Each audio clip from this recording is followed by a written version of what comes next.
Hello science students.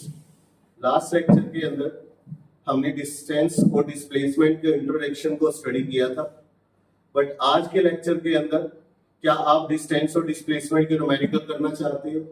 Distance और displacement is a very very important topic from the foundation class. So अगर distance और displacement का concept clear नहीं होता है तो इट मीन्स कि आप यहां से स्पीड और वेलोसिटी एंड उसके बाद मोशन के फाउंडेशन न्यूमेरिकल्स नहीं कर पाएंगे। सो आइए स्टार्ट करते हैं डिस्टेंस एंड डिस्प्लेसमेंट। कल के लेक्चर के अंदर हम बात कर चुके हैं रेस्ट और मोशन की। रेस्ट और motion are the relative terms. उसके बाद टाइप ऑफ मोशन, जहां पे हमने यूनिफॉर्म और नॉन यूनिफॉर्म मोशन के बारे में स्टडी किया। एंड उसके बाद scalar and vector quantity. Scalar quantities वो क्वांटिटी जिनके लिए डायरेक्शन की जरूरत नहीं है, बट वेक्टर क्वांटिटीज जिनके लिए डायरेक्शन की जरूरत है। सो आज के लेक्चर के अंदर very important, let's tune us with the distance and displacement. पहले इसको एक एग्जांपल से समझते हैं, फिर हम इसके डिफाइन की तरफ चलते हैं। आप यहां पे ग्राउंड देख रहे हैं। इस ग्राउंड के अंदर यहां पे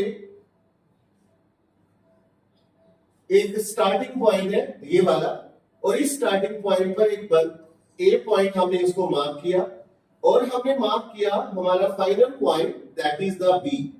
जब स्टूडेंट ए पॉइंट्स है, बी पॉइंट है, तो जहां से स्टार्ट करना है उसको हम कहते हैं इनिशियल पॉइंट। यानी न्यूमेरिकली अगर आप बात करेंगे तो आप जब टी की वैल्यू को 0 रखेंगे तो वो आपका इनिशियल पॉइंट होगा।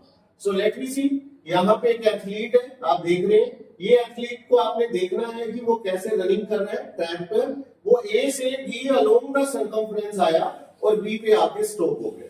सो इट मींस कि उसका डिस्टेंस कितना हुआ और डिस्प्लेसमेंट कितना हुआ। सो डिस्टेंस आपको नजर आ रहा है 250, यानी distance means actual path travelled by the body. यानी इसका मतलब है कि जो एथलीट है वो अलोंग द सर्कमफ्रेंस आया था, और सर्कमफ्रेंस की वजह से उसका जो रिजल्ट है वो 250 मीटर यहां पे आया। The athlete covering a path of the 250 meter between the A and B. Okay, so अब हम बात करते हैं डिस्प्लेसमेंट की। तो डिस्प्लेसमेंट के केस में क्या हुआ कि पर्सन जो है वो शॉर्टेस्ट पाथ को फॉलो करेगा। अब बताइए शॉर्टेस्ट पाथ क्या हो सकता है? शॉर्टेस्ट पाथ होगा यहां पर, जो शॉर्टेस्ट पाथ आपको नजर आएगा वो होगा ए से बी। ए से बी, दिस वन। अगर वो ए से बी मूव करता है यहां पर तो इसको बोलेंगे डिस्प्लेसमेंट। और ये डिस्प्लेसमेंट कितना था? ये डिस्प्लेसमेंट यहां पर ए से बी में shortest path is travelled by the body. तो ए से B is the diameter of the ground, so A से B is called the displacement, and जो ए से बी सर्कमफ्रेंस आया है वो होगा डिस्टेंस। अब हम एक और एग्जांपल लेते हैं। यहां जो एग्जांपल है वो है ए से ए। ए से ए में टोटल डिस्टेंस कितना कवर हुआ? 500, बट क्योंकि उसकी इनिशियल और फाइनल पोजीशन सेम हो गई है इसलिए उसका डिस्प्लेसमेंट कितना होगा? 0। ठीक है, अब हम एक और एग्जांपल्स के थ्रू यहां पर देखते हैं डिस्टेंस एंड डिस्प्लेसमेंट। चलो ए से बी बताइए। अभी आपने देखा ए से बी डिस्टेंस कितना था? 250, बट डिस्प्लेसमेंट कितना हुआ? 160, because it is the diameter of the ground. So second one is from A to A, the distance is 500 because the actual path traveled by the body, but the displacement is 0. Okay, so this is the difference between the distance and displacement. So pause that video and note the difference between the distance and the displacement. First define मैं आपको already बता चुका हूँ, it is the actual path traveled by the body, but it is the shortest path। यानी आपको जब displacement find करना है तब आपको इनिशियल और फाइनल दोनों पोजीशन मार्क करनी है। It is a scalar quantity, ये हम लास्ट लेक्चर में बात कर चुके हैं। Scalar quantity means which don't need the direction. Yes, need only magnitude, no need of direction. But अगर हम बात करें डिस्प्लेसमेंट की तो it is a vector quantity, means it need the direction. The third one is the it is इधर equal और greater than the displacement, यानी distance जो है अभी आपने देखा भी, डिस्टेंस या तो डिस्प्लेसमेंट से ज्यादा होगा या उसके इक्वल होगा। ज्यादा वाला केस तो अभी आपने देखा कि जब आप सर्कमफ्रेंस के लॉन्ग एरिया एथलीट आया तो 250 is the distance, 160 is the displacement. A to A में डिस्टेंस इज 500, डिस्प्लेसमेंट इज 0।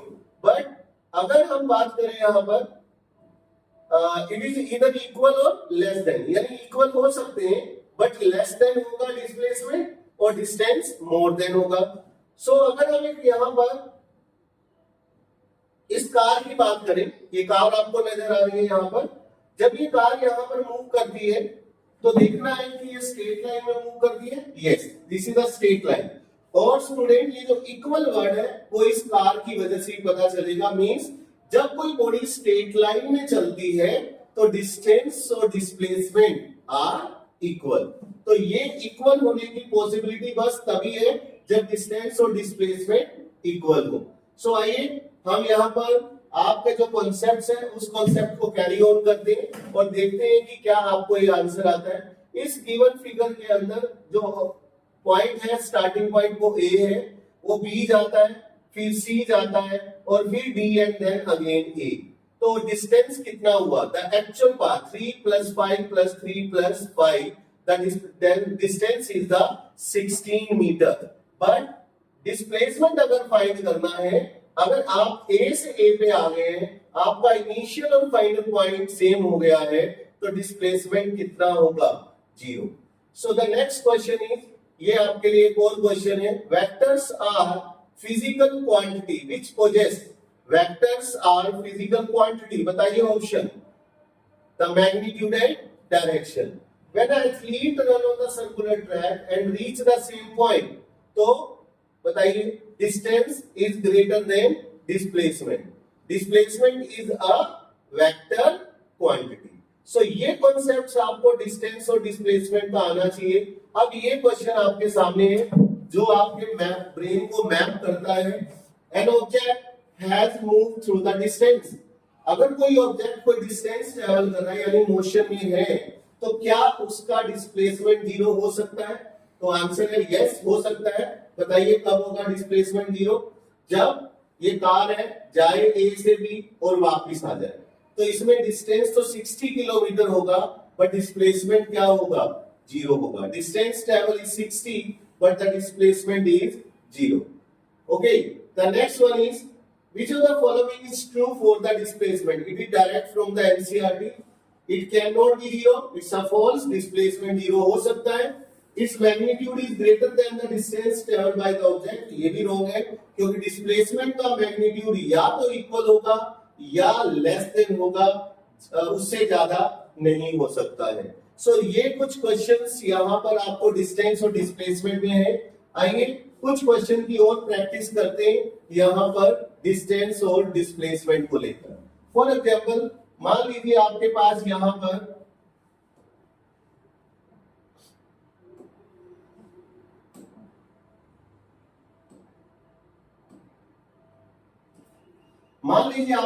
यहाँ पर एक राइट एंगल ट्राइंगल है ये, ठीक है, और इस राइट एंगल ट्राइंगल के अंदर ए यहाँ पर पॉइंट है, ये बी है और ये सी है।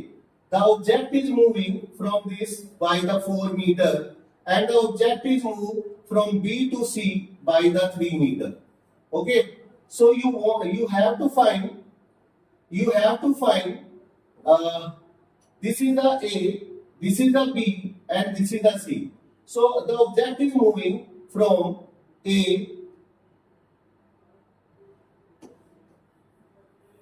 यहां से हम स्टार्टिंग पॉइंट हम बी लेते हैं 4 मीटर और फिर हम ए से सी जाएंगे 3 मीटर।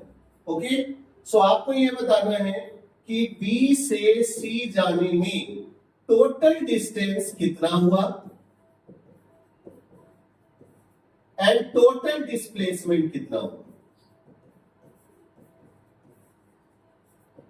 अगर हम टोटल डिस्टेंस की बात करें तो वो तो हो गया 4 + 3 हाउ मच 7, लेकिन डिस्प्लेसमेंट कितना होगा? अगर हमें डिस्प्लेसमेंट फाइंड करना है तो हमारा जो स्टार्टिंग पॉइंट है वो ये है, that is called as the initial point and that is called as the final point. The shortest path between the initial and final is this one. ये हमारा shortest path बनेगा. तो यहाँ पे हमें पाइथागोरस थ्योरम जो मैथ्स में है उसको यूज करना है. Perpendicular square plus base square and under root. So 9 plus 4 16. The answer is 25 root and the answer is 5 meter.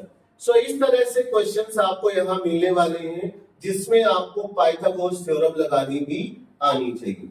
Second question यहाँ पर जो आपको मिलने वाला है वो स्क्वायर का एक क्वेश्चन आपको मिलेगा. आइए देखते हैं. मान लीजिए ये आपके पास एक स्क्वायर है और इस स्क्वायर की जो साइड है बेटा वो 10 मीटर है. 10 मीटर एंड 10 मीटर. ओके. जो स्टार्टिंग पॉइंट है वो ए है, बी, सी एंड डी. इस क्वेश्चन के अंदर ध्यान से स्टेटमेंट को सुनना. स्टेटमेंट क्या है कि एक फार्मर है, वो वॉक अलोंग द बाउंड्रीज या साइड के अलोंग वॉक करता है ऑफ ए स्क्वायर फील्ड जिसकी साइड आपको उन्होंने दे दी है कितने मीटर? 10 मीटर. ये 10 मीटर की साइड आपको गिवन है और वन राउंड यानी one complete round take the 40 second. एक पूरा राउंड लगाने में उसे 40 सेकेंड लगते हैं. ठीक है. यानी एक राउंड का मतलब हो गया ए से चलकर वापिस ए आने में उसे 40 सेकेंड लगते हैं. So the question is that आपको ये बताना है कि अगर एक राउंड लगाने में उसे 40 सेकेंड लगते हैं तो बताइए डिस्टेंस एंड डिस्प्लेसमेंट कितना होगा कब? After 2 minute after 2 minutes and 20 second. So ये हमारा क्वेश्चन है कि 2 मिनट और 20 सेकेंड के बाद पहले तो ये देखना पड़ेगा कि फाइनल पोजीशन कितनी है और उसके बाद ये देखना होगा कि नंबर ऑफ राउंड कितने लगे हैं. ठीक है. सो आइए सबसे पहले हम नंबर ऑफ राउंड्स निकालते हैं. नंबर ऑफ राउंड्स कैसे निकालते हैं? नंबर ऑफ राउंड का मीनिंग है given time that is 2 minute 20 second divide by 1 minute 1 round का टाइम 40 सेकेंड. क्योंकि नीचे सेकंड में तो हमें ऊपर भी सेकंड बनाना है. 1 minute is the 60 second plus 20 divide by 40. 120 plus 20 divide by 40. Then 140 divide by 0 cancel. 14 by 4 cancel and the answer is 3.5 round. Means कि आपको यहाँ पे 3.5 राउंड कवर करने हैं. मीन्स कि अगर आप यहाँ पे मूव करते हैं the one round is 1 round. ठीक है. मैं कलर चेंज कर रहा हूं. Second round, then third round. अब 3.5 होने का मतलब हो गया कि आप यहां से तो चले लेकिन यहां रुक गए. सो ये आपका 3.5 बना. ओके.